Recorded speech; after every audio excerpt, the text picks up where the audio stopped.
జనం సమస్యలు వింటూ మీ వెంటే నేనంటూ వైసీపీ చీఫ్ జగన్ ఉమ్మడి విశాఖ జిల్లా పర్యటన ఉత్సాహంగా జరిగింది. ఎయిర్పోర్ట్ నుంచి నర్సీపట్నం వరకు సుమారు 60 కిలోమీటర్ల పాటు రోడ్ షో చేసిన జగన్కు అడుగడుగునా కేడర్ జనం నుంచి ఘన స్వాగతం లభించింది. స్టీల్ ప్లాంట్ ప్రైవేటీకరణకు వ్యతిరేకమని మరోసారి చెప్పిన YCP chief bulk drug park వద్దు, ప్రజల ప్రాణాలే ముద్దని పార్టీ స్టాండ్ స్పష్టం చేశారు. ఎన్నికల తర్వాత తొలిసారి ఉత్తరాంధ్రలో అడుగుపెట్టిన వైసీపీ అధినేత జగన్ కు ఉమ్మడి విశాఖ జిల్లాలో ఘనస్వాగతం లభించింది. ఉదయం 11 గంటలకు ఎయిర్పోర్ట్ కు చేరుకున్న జగన్ నర్సీపట్నం చేరుకునేందుకు బాగా ఆలస్యమైంది. సుమారు 60 కిలోమీటర్ల దూరానికి దాదాపు 6 గంటల సమయం పట్టింది. ఎక్కడికక్కడ క్యాడర్ తరలి రావడంతో క్యాన్వాయ్ నెమ్మదిగా కదిలింది. పోలీసులు కట్టడి చేసినప్పటికీ క్యాడర్ హుషారుగా పాల్గొంది.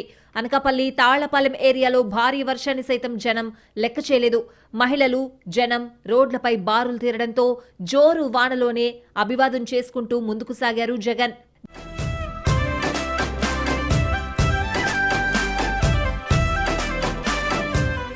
జగన్ టూర్ మొత్తం ఉత్కంఠభరితంగానే జరిగింది. షరతులతో కూడిన పోలీసుల అనుమతి మధ్య క్యాడర్ ఎక్కడా సంయమనం కోల్పోకుండా వ్యవహరించింది.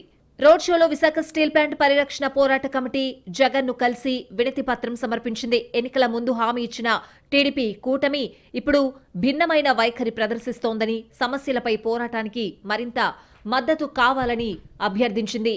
తాము అధికారంలో ఉన్నా విపక్షంలో ఉన్నా స్టీల్ ప్లాంట్ కాపాడుకోవడమే తమ విధానమన్నారు జగన్. కార్మికులకు అండగా ఉంటాం, ప్లాంట్ ను కాపాడుకోవడమే వైఎస్ఆర్సీపీ లక్ష్యమని చెప్పారు. విశాఖను కాపాడుతాను, ఉక్కును కాపాడుతాను అని చెప్పి ఎన్నికలకు ముందు చెప్పాడు. చివరికి చూస్తే చంద్రబాబు నాయుడు గారు ముఖ్యమంత్రి అయిన తర్వాత విశాఖ ఉక్కులో 32 డివిజన్లు ప్రైవేటీకరణ దిశగా అడుగులు వేస్తూ ఇవాళ గవర్నమెంట్ రంగం నుంచి తీసేసి ప్రైవేట్ రంగానికి అప్పచెప్పడం జరిగింది. చంద్రబాబు నాయుడు గారు వచ్చాక 5,000 మంది కాంట్రాక్ట్ ఎంప్లాయీస్ ని తీసేశారు. చంద్రబాబు నాయుడు గారు వచ్చాక 2,000 మందికి విఆర్ఎస్ ఇచ్చారు. చంద్రబాబు నాయుడు గారు వచ్చాక 3.5 మాసాలుగా జీతాలు పెండింగ్ లో ఉన్నాయి. చంద్రబాబు నాయుడు గారు వచ్చాక కార్మికులకు ఇచ్చే అలవెన్సులు, బోనస్లు తీసేశారు. బలవంతంగా కార్మికులను క్వార్టర్స్ నుంచి ఖాళీ చేయించే కార్యక్రమం చేస్తా ఉన్నారు. ఎవరైనా గట్టిగా నిలదీస్తూ అడిగితే షోకాస్ నోటీస్ ఇచ్చే పరిస్థితిలో ఇవాళ కనిపిస్తా ఉంది.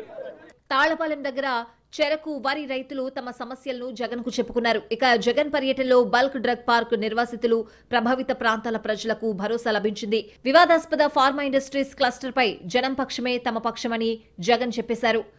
భీమవరం దగ్గర రోడ్ షోలో జగన్ ను కలిశారు నిర్వాసితులు, ప్రభావిత ప్రాంతాల ప్రజలు.